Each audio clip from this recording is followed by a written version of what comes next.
Good morning, everyone. Thank you for joining us today. I think all of us are here, and we came in force because I think we recognize the importance of today's announcement. We all have important things we do. We deal with some pretty heady stuff. We know that at the national level, whether it's the discussions of denuclearization in the Korean Peninsula, whether it's what happens to the Affordable Care Act, it's all important. But at the end of the day, there's nothing more important than our children and the kind of future we leave to our kids. And so today's announcement is very important because while it may not be on the front page of most newspapers tomorrow because of some of the other news that may come up, I guarantee you, in the years to come, if the folks who are here with me today make a difference with the programs that they are all part of, we're going to make some good things happen for a lot of future leaders in our country. And that's because we're here to announce some grants that are going to go to communities throughout the state of California to help us battle the scourge of tobacco use by our youth. In fact, it goes beyond tobacco use. It goes now to these e-cigarettes, the vaping, the types of things that get our kids addicted to the nicotine that's in some of these products. That ultimately leads to the worse health outcomes that some of our young people will suffer as they grow older. And so we're here to announce that we're here to do something about the illegal sale and the illegal distribution of tobacco products and the illegal use of those tobacco products by our children. I'm joined today by LA's great city attorney, Mike Feuer. We're also joined by Mr. Alvaro Cortez, who's the Senior Executive Director of Beyond the Bell Branch. That's LA Unified School District's program that he'll explain that tries to approach our young people, especially during the summer period of time in the year.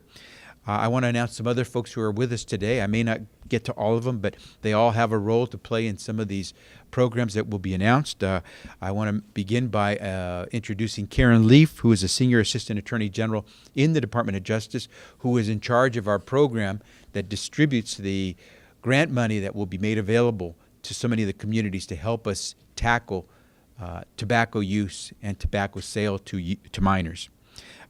Tanya Galloway and Mason Fong, Tobacco Control and Prevention Programs at the LA County Department of Public Health, they're here. Lindsay Horvath, who is a councilwoman from the great city of West Hollywood, is with us as well. Statise Wilmore from the city of Pasadena, joined by many of her colleagues, is here. Chief Shelley Vander Veen, and Eric Huizar, Officer Eric Huizar of the city of Claremont are here. And they're all here because they are some of the communities and programs and organizations that receive some of the funding that we're here to announce. So let me begin by giving you a bit of a background on this, because we all care about the health and well-being, the public safety of our children. We're trying to talk about this not as the council person in West Hollywood or as the attorney general or the city attorney or the chief of police or the head of a particular program. We're talking to you here as the father of 3 daughters, the parents of kids that we hope will lead this country and certainly our cities and our state. We want to talk about a new effort that's underway that will help all of our children stay away from the dangers of tobacco products. We're here to talk about the fact that 90% of adult smokers get addicted, start before they reach their 18th birthday. We want to talk about the fact that we've made great strides in our country. In fact, we've seen the lowest level of tobacco use by kids today than we've ever seen before. But at the same time, those gains are threatened by the fact that today's tobacco products don't even look like the tobacco that we saw in the previous generation. They are now liquid in form in too many cases. It's the vaping that goes on. It's the e-cigarettes that we see. And it's now also, which I guarantee is not directed at adults, it's the flavored tobacco that we see so often. It's gotten to the point where e-cigarettes today are more frequently used by our youth in middle school and high school than are the usual the customary, the better known cigarettes that we know of the past. And we also know that our kids are up against a great deal of peer pressure, and they see a lot of very slick advertising. Tobacco companies spend more in a day and a half than the entire amount of funding we're going to provide to all these communities throughout the state of California, to the tune of $37.5 million. $37.5 million is what we're going to award to the various cities and jurisdictions throughout the state of California to help combat tobacco abuse. But in a day and a half of marketing, the tobacco companies outdo us when it comes to, a month and a half, they outdo us when it comes to how much they try to reach those young people and that market. I should tell you that in any world, and let me just clarify, I just said this wrong. I just realized I was right the first time. In a day and a half, because it's not $1 million a day that the tobacco companies spend on marketing. It's $1 million an hour that tobacco companies spend in marketing tobacco products. So in a day and a half, they will spend on marketing tobacco products what we will spend in the state of California with all our local partners trying to combat the scourge of tobacco use by minors.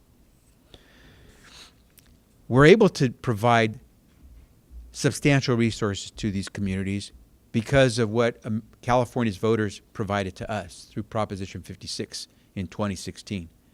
Proposition 56, as you'll recall, provided funding through a tax on cigarettes.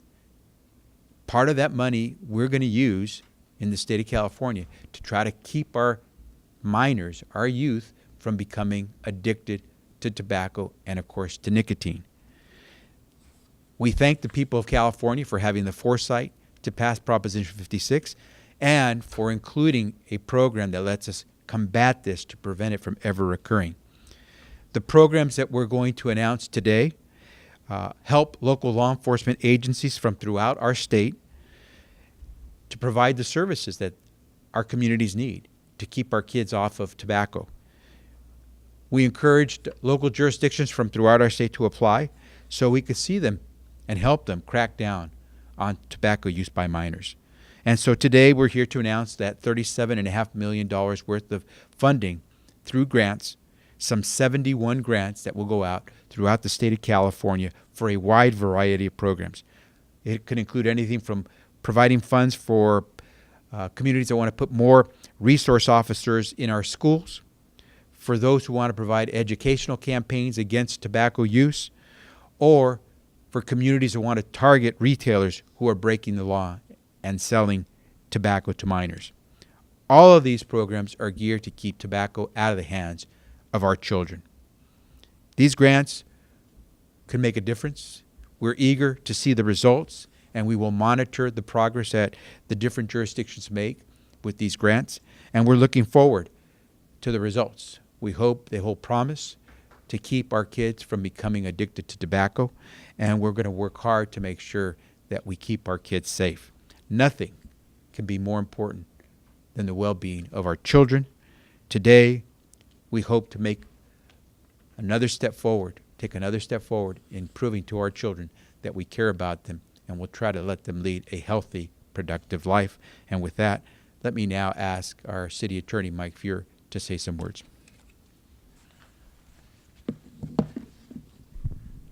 Thank you, Attorney General Becerra. I want to underscore one of the key points. As we talk about tobacco use and e-cigarette use, let's be specific.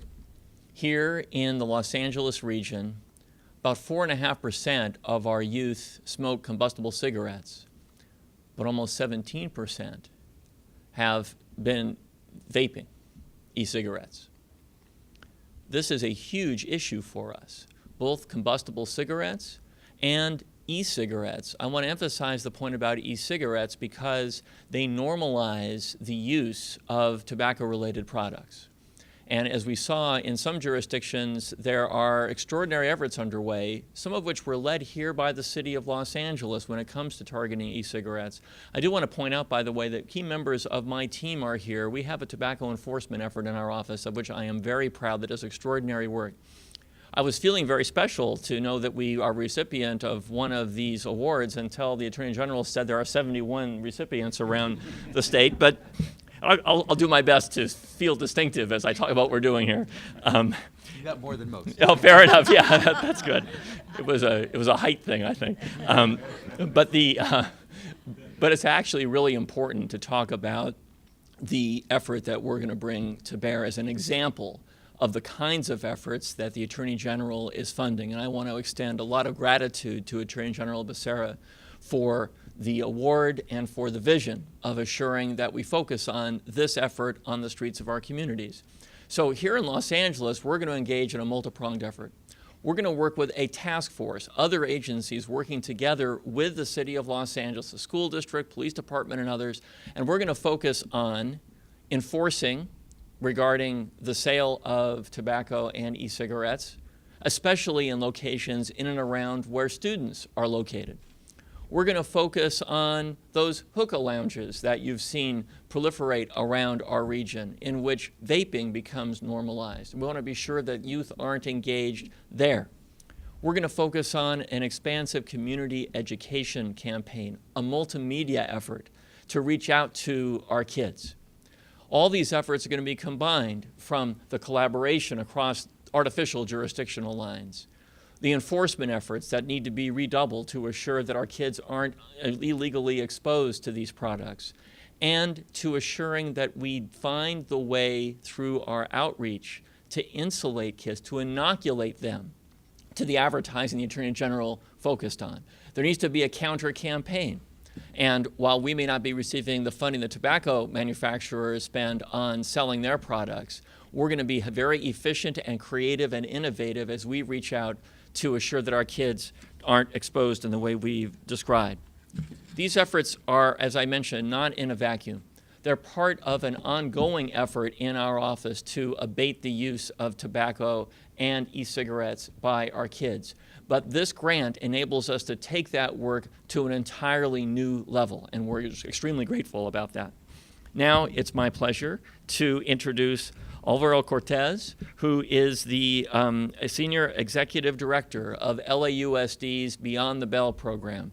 Many of you know that our office collaborates deeply with the school district. Just yesterday, we were holding the 8th in a series of blue ribbon panel hearings about how to assure the safety in our public schools. And today we're here again with the LAUSD, this time focusing on this facet of protecting our youth from tobacco and e-cigarettes. And I'm very pleased to introduce Mr. Cortez. Thank you. Thank you, Mr. Fuhrer.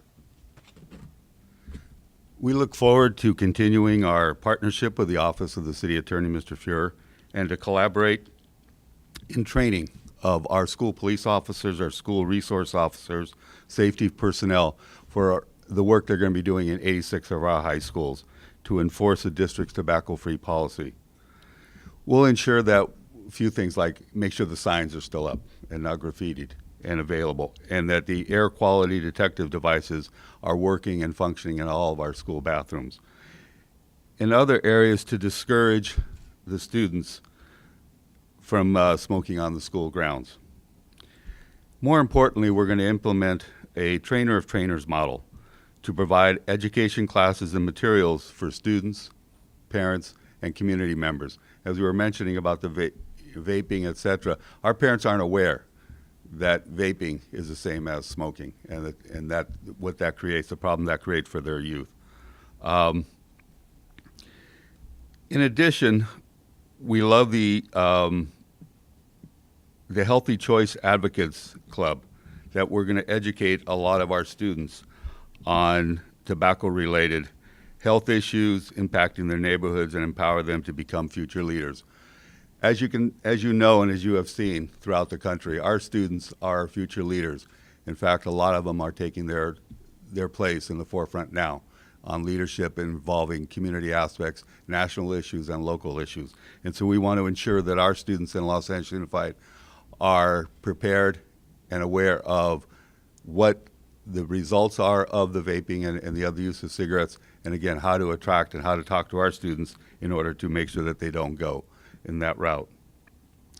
And then we're going to do a multi-agency task force to identify and address local tobacco-related issues and concerns in the community.